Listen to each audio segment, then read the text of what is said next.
Bismillahirrahmanirrahim. Sedang salat maghrib dan isya yang Allah muliakan, bapak-bapak dan hadirin yang Allah rahmati. Assalamualaikum warahmatullahi wabarakatuh. Alhamdulillahi hamdan yuwafi ni'amahu wa yukafi'u mazidah. Ya Rabbana lakal hamdu kama yanbaghi li jalali wajhikal karim wa 'azimi sultanik. Wa ashhadu an la ilaha illallah wahdahu la syarikalah wa ashhadu anna Muhammadan abduhu wa rasuluh. Allahumma salli ala Muhammadin wa ala alihi wa sahabati ajma'in. Amma ba'd. Subhanaka la ilma lana illa ma 'allamtana innaka antal alimul hakim wa tub alaina innaka antat tawwabur rahim. Allahumma inna na'udzubika min ilmin la yanfa' min qalbin la yakhsha' wa min nafsin la tusba' wa min da'watin la tustajabu lah. Allahumma inna nas'aluka ilman nafi'a wa rizqan wasi'a wa amalan mutaqabbala. Allahumma ij'al lana min kulli dhikin makhraja wa min kulli hammin faraja wa min kulli bala'in afiyah. Bapak-bapak sekalian, ikhwan fillah yang dirahmati Allah Subhanahu wa taala. Mengingat waktu yang sangat pendek, sempit, kita langsung saja pada pertemuan ini kita mulakan dengan membuka tafsir Suratul An'am ayat 158. Ayat ini Bapak sekalian berkaitan erat dengan perkara-perkara akan munculnya ciri-ciri kiamat besar. Itu. Kalau ada yang bertanya, ngapain sih membicarakan tentang itulah ya, ciri-ciri kiamat itu? Jawaban yang pasti agar meningkatkan keimanan, agar meningkatkan ketakwaan, mempersiapkan perbekalan. Nah, ini yang pasti jawaban dan yang kita memang sedang berjalan di atas yang saya sebutkan itu. Karena nanti jika ciri-ciri kiamat yang besar ini sudah berdatangan ke kita, ayat ini akan membagi manusia itu pada dua bagian. Bagian yang masih diterima imannya, dan bagian yang kedua yang tidak diterima imannya. Bahaya kalau kita termasuk na'udzubillah min dzalik pada kelompok yang kedua, yaitu orang-orang yang tidak diterima imannya. Maka gambaran di tafsir ini, ayatnya saya akan bacakan, tafsirnya akan saya sampaikan sebagiannya saja. A'udzubillahi minasyaitonir rajim. Hal yanzuruna illa an ta'tiyahumul malaikatu aw ya'tiya rabbuk aw ya'tiya ba'du ayati rabbik yauma ya'ti ba'du ayati rabbika la yanfa'u nafsan imanuha lam takun amanat min qablu aw kasabat fi imaniha khaira qul intadiru inna muntadirun. Hal yang duruna di dalam tafsirnya itu hal tantadirun. Apa yang sedang kalian tunggu? Apakah kalian sedang menunggu? Apa yang sedang ditunggu? Yang sedang ditunggu oleh kalian terkecuali anta tiahumul malaikah aw ya'tiya rabbuk. Apakah yang sedang kalian tunggu itu akan kedatangan malaikatkah atau datang kepadamu Rabbmu, Rabb yang kita sembah Allah SWT. Atau kita akan kedatangan sebagian tanda-tanda kebesaran Rabb kita Allah. Yauma ya'ti ba'du ayati rabbik, tapi ketika sebagian tanda-tanda Allah itu datang pada kita, gitu. La tanfa'u nafsan imanuha. Iman seseorang di antara kita itu tidak ada manfaatnya. La yanfa itu nafa itu manfaat. Tidak ada artinya, tidak ada manfaatnya iman seseorang saat sebagian tanda-tanda kebesaran Allah itu hadir pada kita. Siapa mereka yang tidak akan bermanfaat imannya? Yaitu orang-orang lam takun amanat min qablu au kasabat fi imannya khaira. Yaitu orang-orang yang tidak beriman sebelum datangnya ayat-ayat ini, ayat-ayat kebesaran Allah. Mereka tidak beriman tuh sebelum datangnya, apalagi setelah datangnya.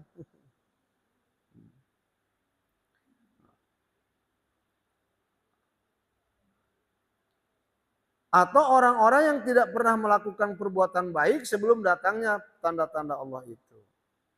Artinya ketika orang-orang yang mengaku beriman berbuat baik dengan keimanannya sebelum datangnya tanda-tanda kebesaran Allah, yang dimaksud itu tanda kiamat, itu ya mereka yang masih imannya diterima. Kulin tadiru wahai Muhammad, hambaku, katakan pada mereka, tunggulah kedatangan ayat-ayat kebesaran Allah itu, inna muntadirun. Semua kita sedang menunggunya. Itu, ini ayat silahkan baca terjemahnya bahkan tafsirnya. Nah, Ustaz Umar mau memberikan kabar tentang 10 tanda-tanda kiamat besar di ayat ini sebagai tafsir daripada ayat yang kita bahas dari Ibnu Katsir. Ustaz membawanya juga dari YouTube ini, Pak Min ya. Nah, 10 tanda-tanda kiamat yang besar itu, ikhwan fillah, mari kita sama-sama renungkan bersama. Kita betul-betul harus merenungkan. Gitu. 10 tanda-tanda tanda-tanda kiamat yang akan datang pada kita.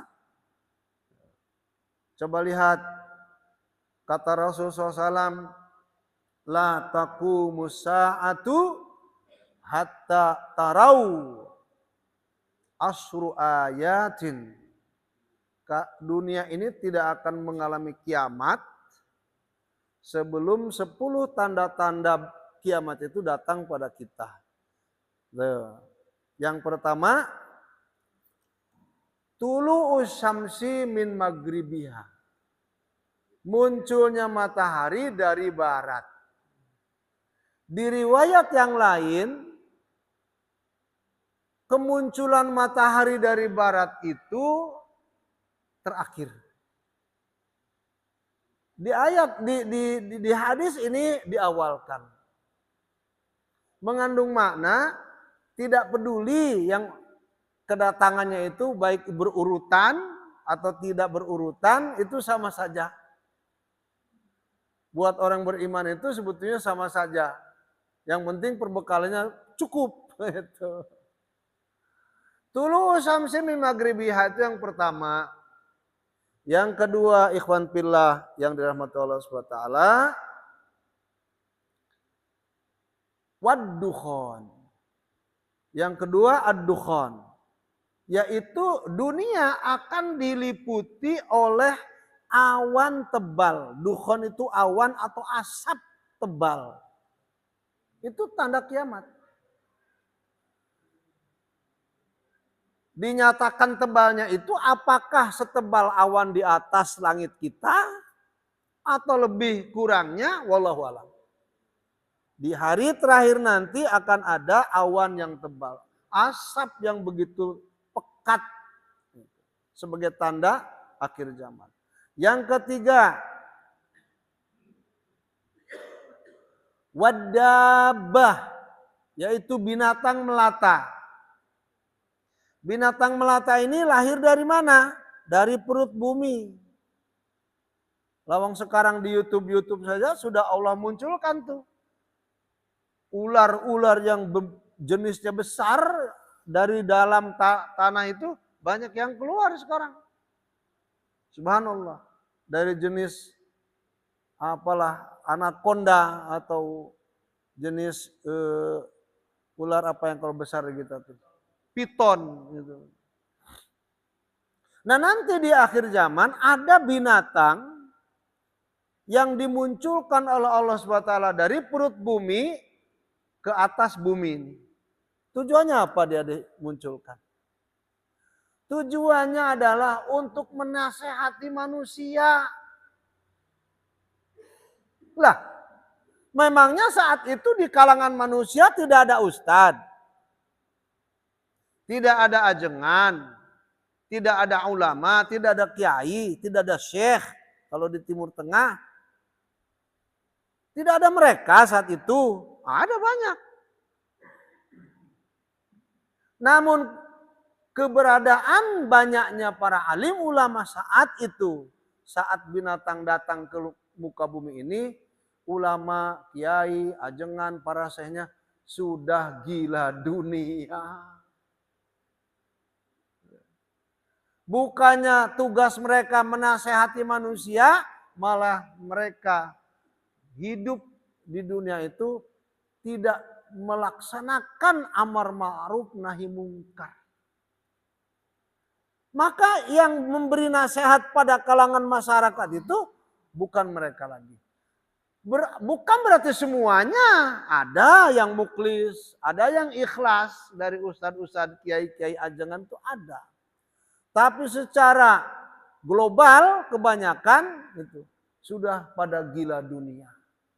Artinya keberadaan ulama yang ikhlas itu bila dibandingkan dengan jumlah penduduk tidak sepadan. Akhirnya diwakili nasihatnya oleh binatang.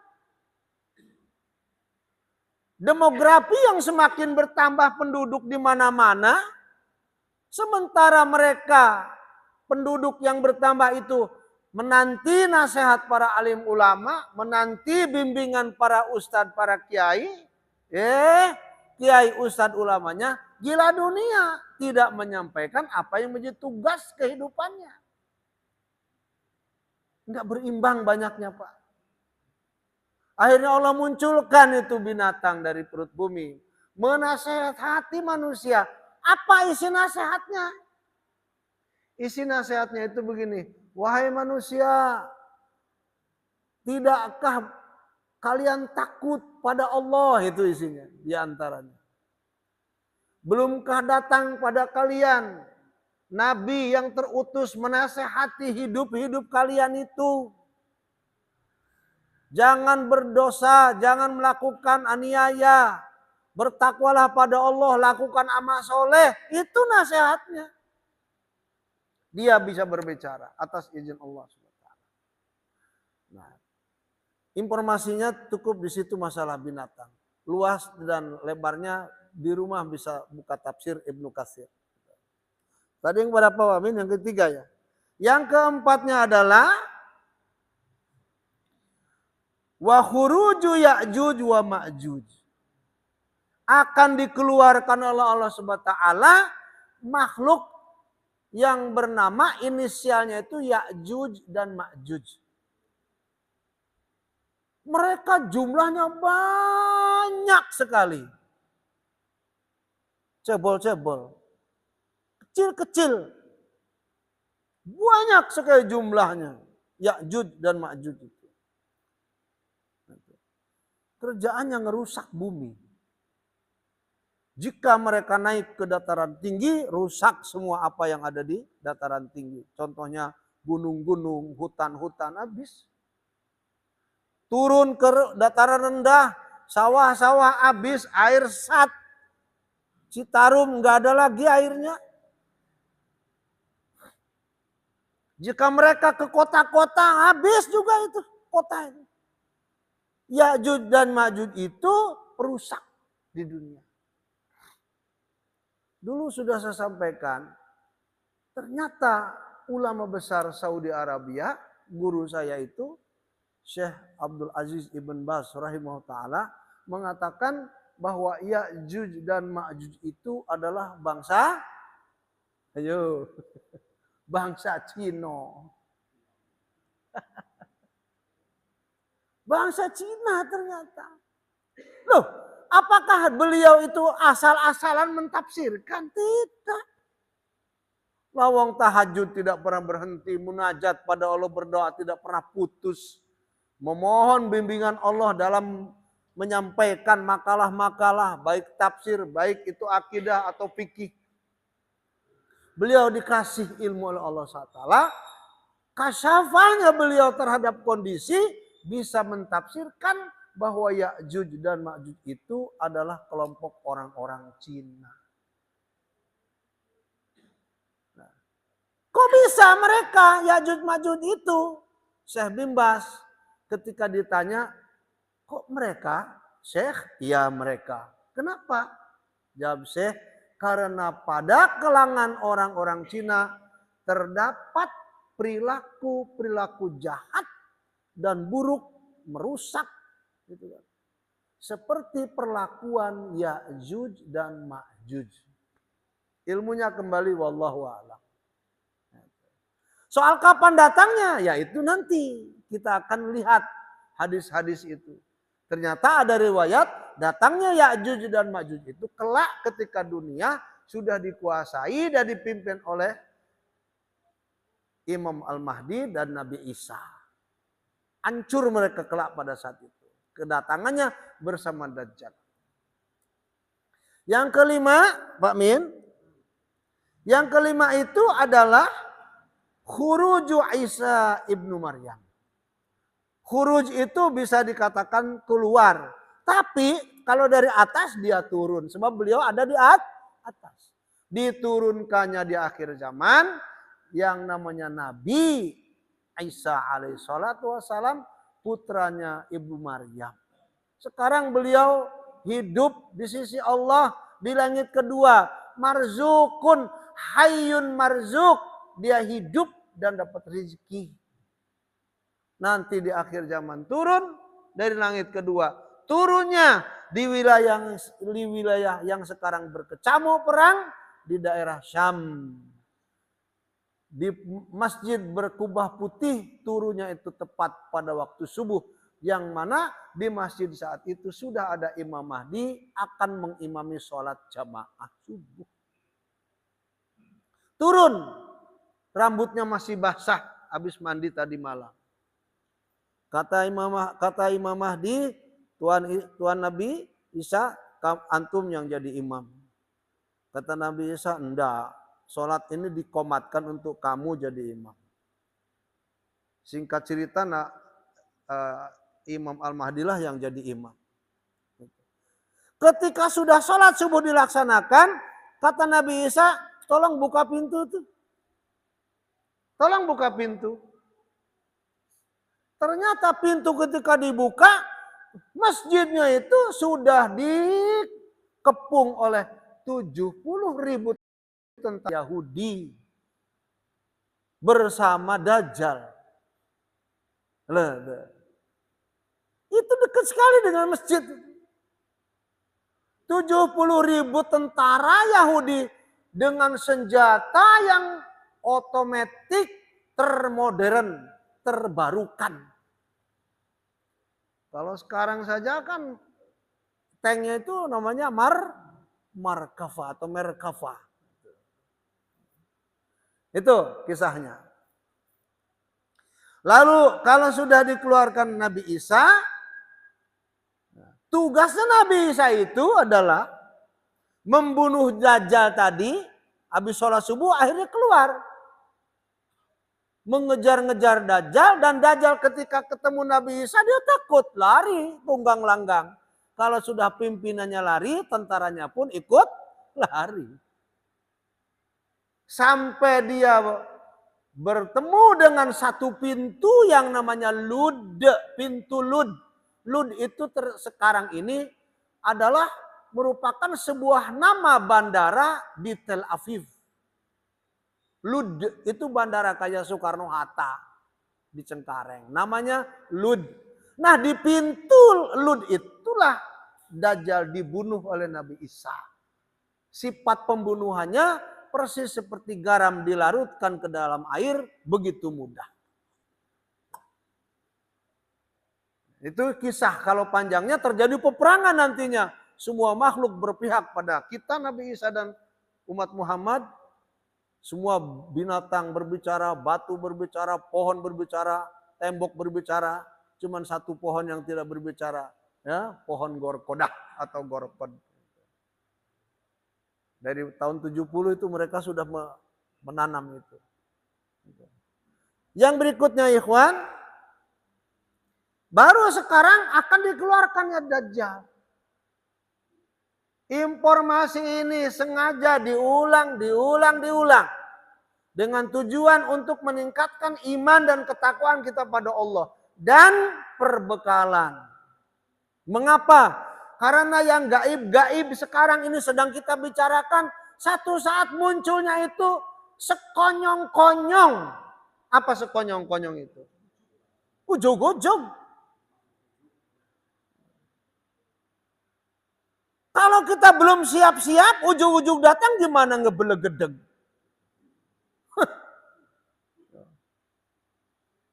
Dajjal dikeluarkan nih Bapak-Bapak sekalian.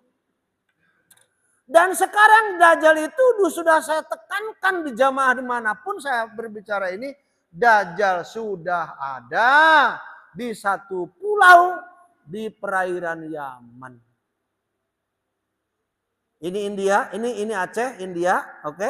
India dengan Yaman itu ada Teluk Andaman namanya. Itulah perairan Yaman atau perairan Syam, kesananya itu, muternya itu. Sudah ada di sana itu. Dan dia punya satpam namanya Al-Jassasah. Satpamnya berbulu tebal, seluruh tubuhnya berbulu sehingga tidak tahu mana depan mana belakangnya. Siapa penemu Dajjal pertama kali? Dulu sudah saya sampaikan. Kelompok Qabilah Tamim Ad-Dari dari hadis Fatimah binti Qais menceritakan kisah panjangnya. Bahwa 30 orang dari Tamim Ad-Dari baru memeluk Islam. Dulunya tuh Kristen semuanya. Mereka masuk Islam, kerjaannya itu nelayan Pak. Cari ikan, masuklah ke perahu mereka, berlayar di lautan, di tengah lautan kapalnya itu dihantam ombak, diterjang badai, pecah. Semua yang 30 itu menyelamatkan diri mereka masing-masing dengan bertopang pada bilahan-bilahan papan. Allah selamatkan seluruhnya ke pulau ini. Singkat cerita bertemulah dengan Dajjal. Terjadi dialog. Apa terjadi dialognya? Kata Dajjal, sudah terutus Nabi pada kalangan kalian? Iya sudah. Siapa namanya? Muhammad. Kalian ikuti ajarannya? Iya. Barusan kami mengikuti ajarannya. Dulu kami Kristen, sekarang sudah Muslim. Apa kata yang Dajjal itu? Dia sedang di kerangkeng Pak. Kerangkeng itu apa? Diborgol. Diikat sama rantai yang kuat. Kalian beruntung katanya. Lalu isi dialog yang kedua, bagaimana pendapat kalian tentang Danau Tiberias? Tiberias itu Danau Tobaria. Tiberias itu nama dari Zionis. Kata Tamim Ad-Dari, kolam itu airnya Masya Allah. Oleh manusia diminum, oleh hewan diminum, oleh petani dipakai untuk pertanian. Masya Allah, itu manfaatnya. Sebentar lagi akan sat. Dulu waktu Ustaz Umar konferensi di Libanon, melihat ke sana, debit air itu yang normalnya itu 45 meter Pak, dari dasar sampai permukaan.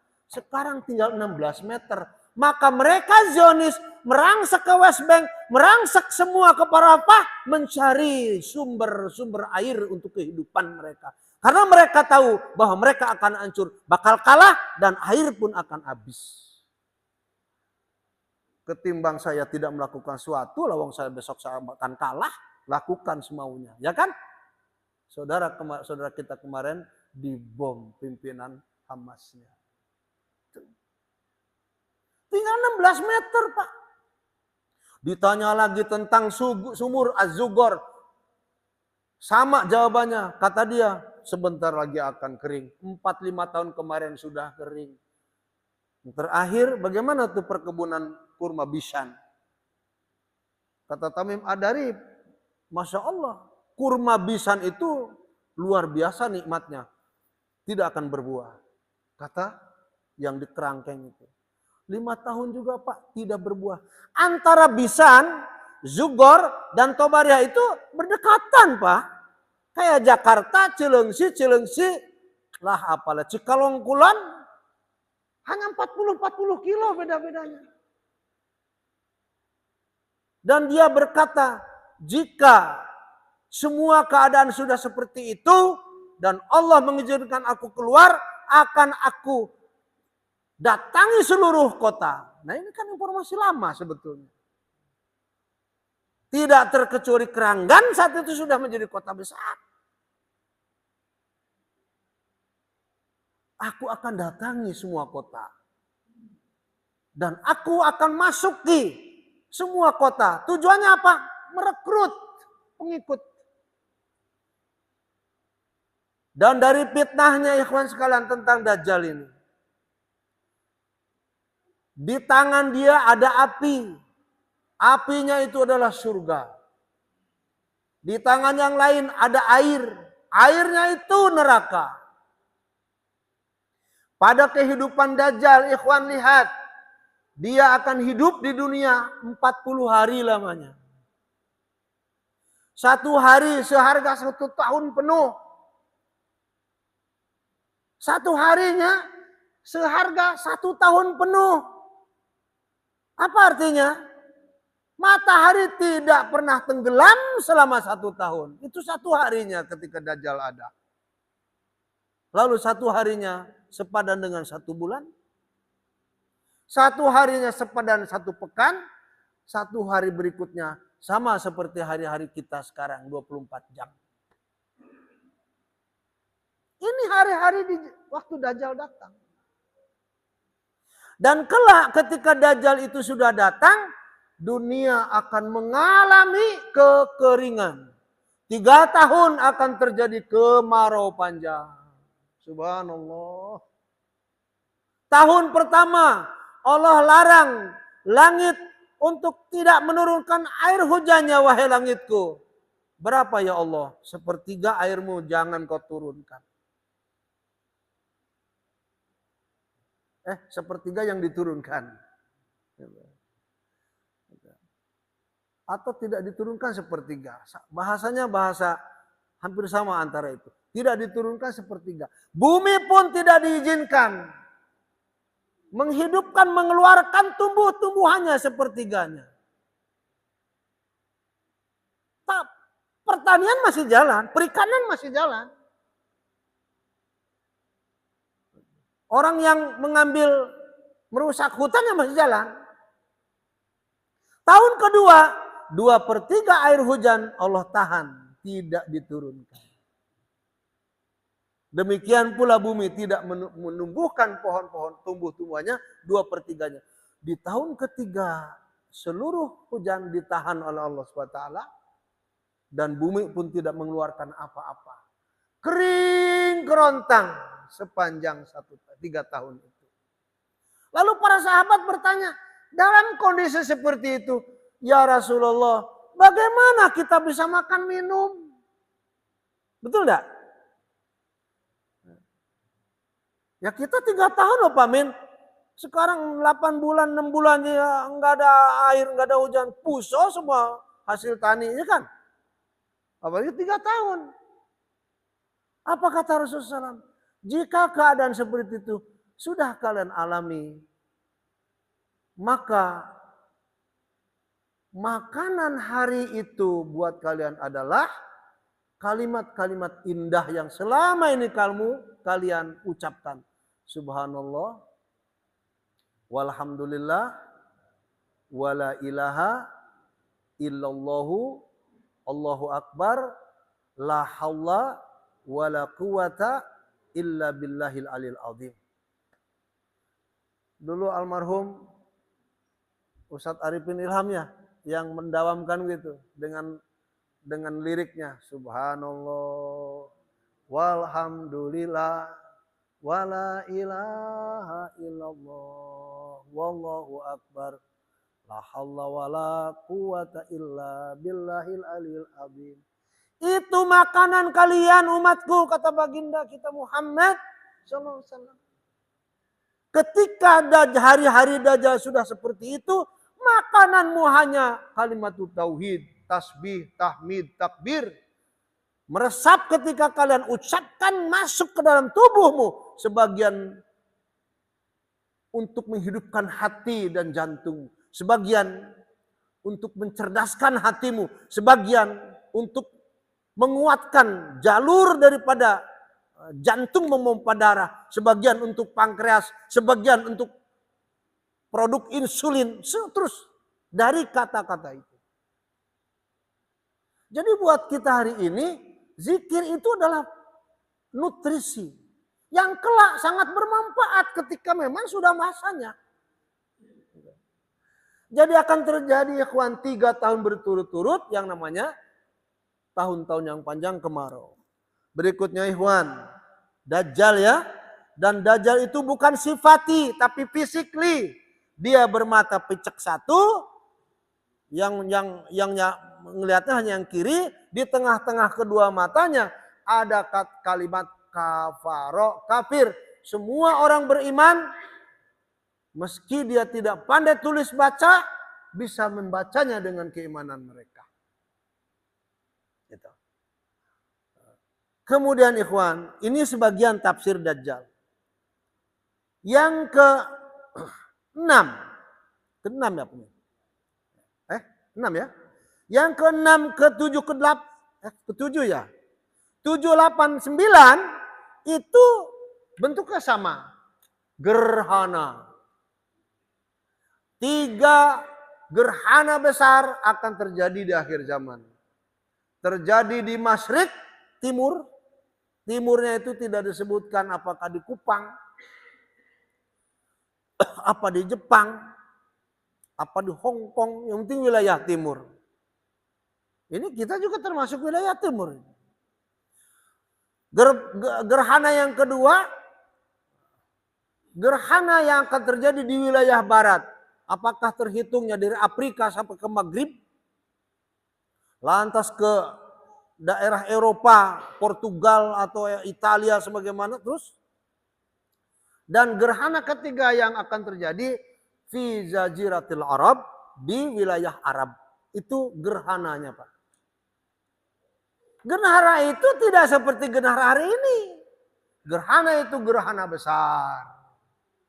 Sifat gerhananya Ustadz tidak bisa sebutkan sekarang. Begitu dahsyat, mengerikan gerhananya. Yang terakhir, yang 10-nya adalah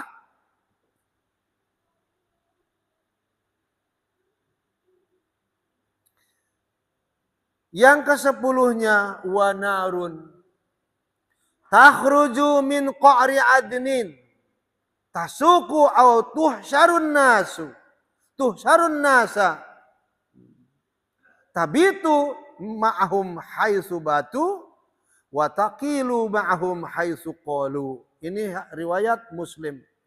Yang terakhir 10 ikhwan, di dunia ini akan muncul api dari dataran rendah Aden. Aden itu di mana? Aden itu kota di mana? Kota di Yaman. Ada Aden, ada yang satunya apa lagi? Ada 2 kota, ibu kotanya kan? Ada Aden, ada lupa saya. Yang di sana tuh ada Hadramaut, ya kan? Ada api besar keluar dari dataran rendah Aden menggiring manusia. Ilustrasi saya, ketika kebakaran Kalimantan atau Riau yang asapnya mengganggu saudara kita di Malaysia itu, ketika musim kemarau, apinya besar nggak Pak? Besar. Nanti di akhir zaman akan ada api sejenis itu yang keluarnya bukan dari Riau, bukan dari Palangkaraya, bukan dari sekarang IKN, bukan. Tetapi dari lembah yang bernama Aden di kota Yaman. Menggiring manusia. Ilustrasi saya, Yaman kan dekat. Sedangkan api itu besar sekali. Dengan panasnya api itu bisa membakar apapun di negeri tetangganya. India semisal kebakaran. India dekat dengan Aceh. Aceh hutannya kebakaran. Lah sampai Lampung. Lah sampai sini Keranggan. Apa di situ tidak ada manusia? Justru adanya api itu menggiring manusia. Digiring manusia. Untuk ke tempat pertemuannya. Manusia digiring dalam keadaan capek dan letih. Ngobrol. Aduh capek banget kita ya digiring sama api. Apa yang bakal terjadi ini? Subhanallah. Api pun berhenti. Ngobrol sesama api. Ilustrasi saya. Kita dapat perintah dari Allah ya. Menggiring mereka. Syukurin loh. Ini ilustrasi saya. Mereka-mereka itu digiring karena tidak persiapan. Tidak ada iman mereka itu. Allah memerintahkan kita menggiring mereka. Kemana digiringnya ikhwan? Ingat. Digiringnya itu ke kota Palestina. Maka jika hari ini Palestina belum damai. Seluruh muka bumi tidak akan mengalami kedamaian.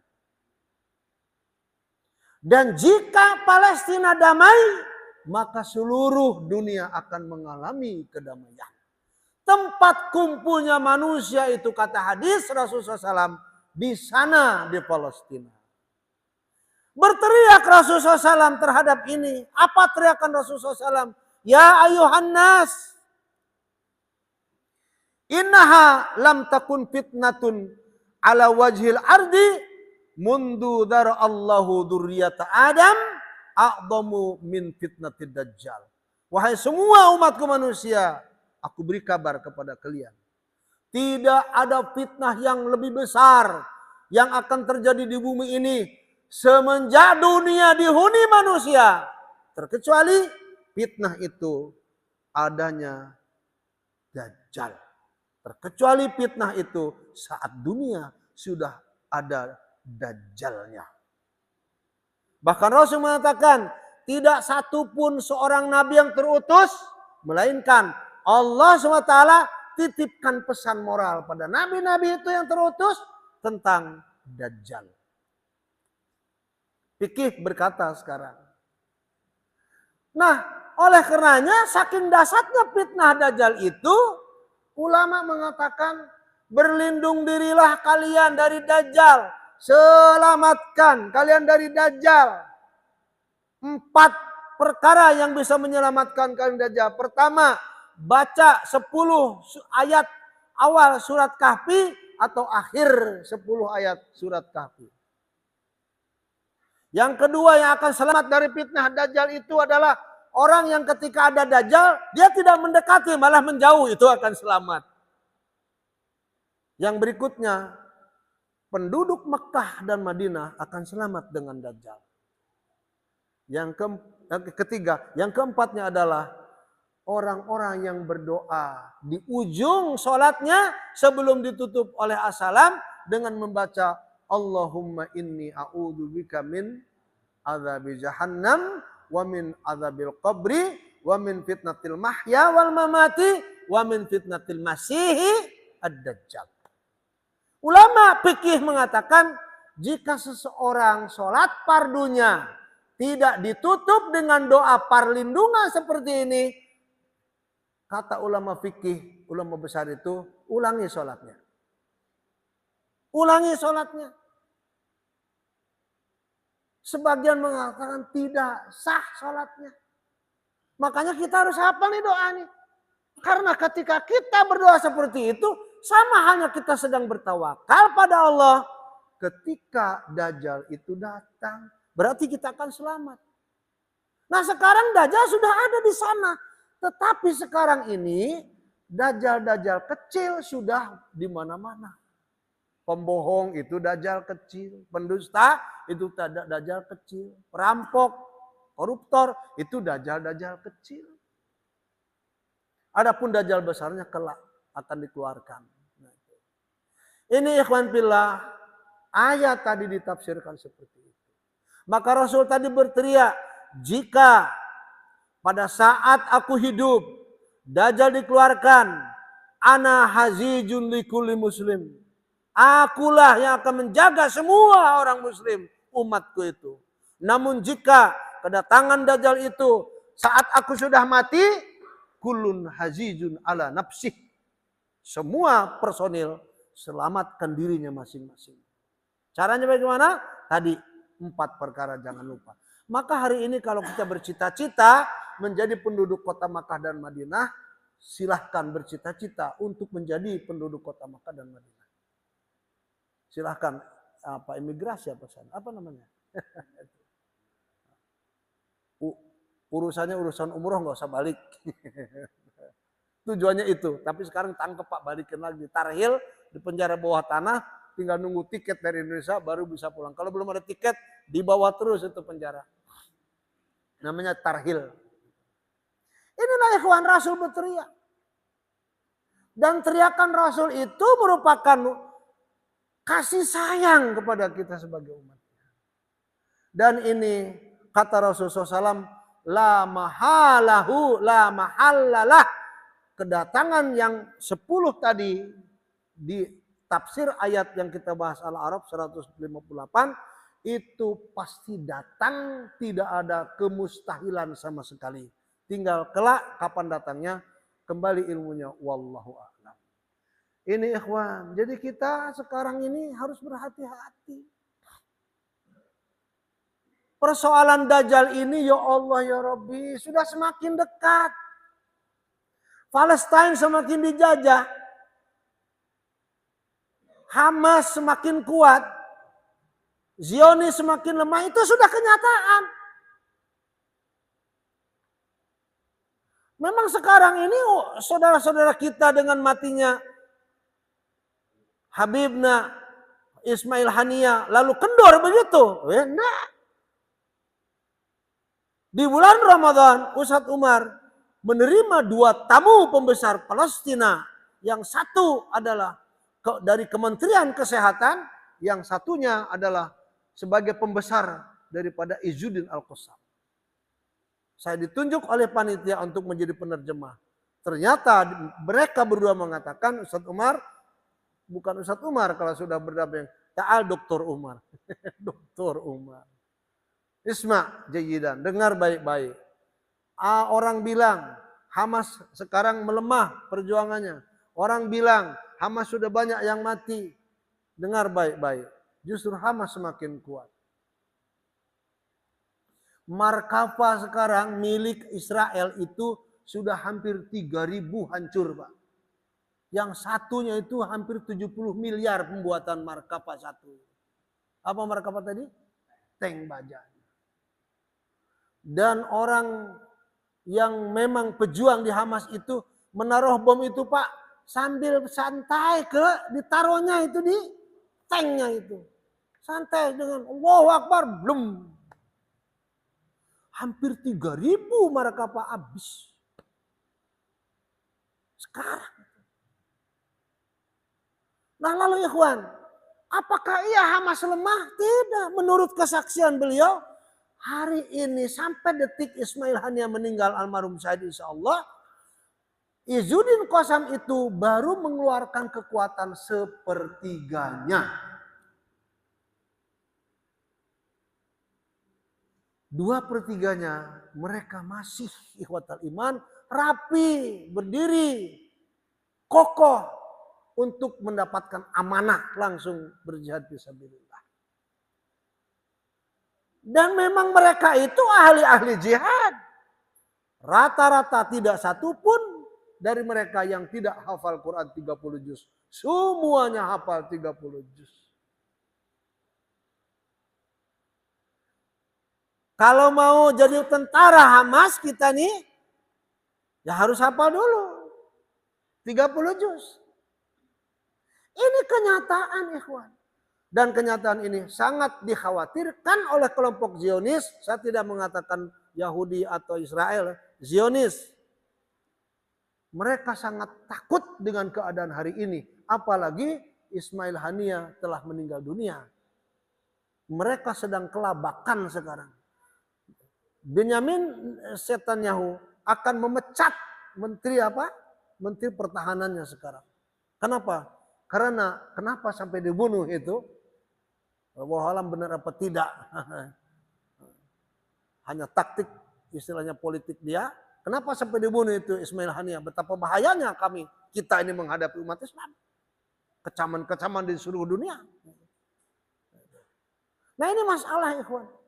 Jadi jika kita tidak perhatian kepada kondisi hari ini, khususnya saudara-saudara kita di Palestina, besar kemungkinan karena persoalan Palestina ini adalah persoalan akhir zaman, persoalan akidah dan keimanan, kita mungkin tidak akan kebagian nikmatnya iman dan nikmatnya akidah yang sedang kita perjuangkan. Maka pedulilah kita pada perjuangan Palestina. Tanah para nabi, tanahnya Nabi Ibrahim, tanahnya Nabi Muhammad SAW ketika Isra dan Mi'raj. Seluruh para nabi menambatkan tunggangannya di sana dan sholat berjamaah di sana. Dan Nabi pun memimpin ketika belum Mi'raj ke sana, memimpin sholatnya para nabi. Di mana? Di sana di Palestina. Di sana di Masjidil Aqsa. Maka ikhwan, la tusaddu rihal illa ila salasati masajida. Masjidil Haram, wa Masjidil Hada, wa Masjidil Aqsa.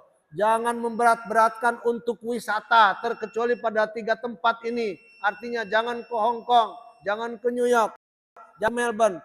Sini saja 3 tempat. Masjidil Haram dan Masjid Nabi, kemudian Al-Aqsa. Di Masjidil Haram, kebaikan satu sholat itu 100.000 kebaikan sholat di masjid yang lain. Di Masjid Nabi 1.000 kebaikan sholat dibandingkan dengan masjid yang lain. Di Masjid Aqsa 500. Ke sana kita tempat berwisata, bukan ke mana-mana. Wallahu alam bisawab. Semoga apa yang Ustaz sampaikan ini merupakan pemancing ketakwaan, pemancing untuk menebalkan iman kita dan sekaligus kita mempersiapkan perbekalan demi akan datangnya tanda-tanda kebesaran Allah berupa ciri-ciri kiamat di masa akan datang. Jadi kalau kita sudah bersiap siaga, apapun resikonya sudah kita siap untuk menerimanya. Bukan begitu ikhwan? Wallahu a'lam bishawab. Ini saja yang saya sampaikan, semoga bermanfaat. Subhanakallahumma wa bihamdika asyhadu an la ilaha illa anta astaghfiruka wa atubu ilaik. Wa sallallahu ala nabiyyina Muhammadin wa ala alihi washabihi ajmain. Walhamdulillahirabbil alamin. Assalamualaikum warahmatullahi wabarakatuh.